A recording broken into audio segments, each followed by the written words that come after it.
Welcome, here I've got Samsung Galaxy S20 FE and I'm gonna show you how to turn on and off the camera grid lines at this device. So at first we have to tap on the camera button here to open it, and for now we are in the standard photo mode.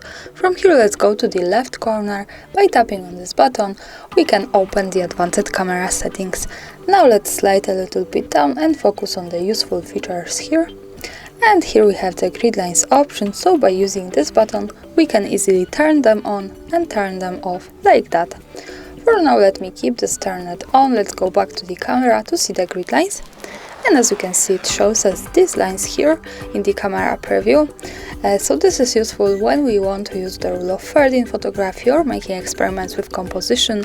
Also remember that these lines are not visible at the real picture, so when I take a photo and when I go here to the left corner at the bottom to the gallery, we can't see them, so they are only to help us taking better pictures. And of course, when we don't need this, we can easily go back to the settings in the left corner, slide again to the useful features, tap on the grid lines here. So for now this is turned off, and here in the camera preview they have gone. And that's all, thanks for watching, subscribe our channel and leave the thumbs up.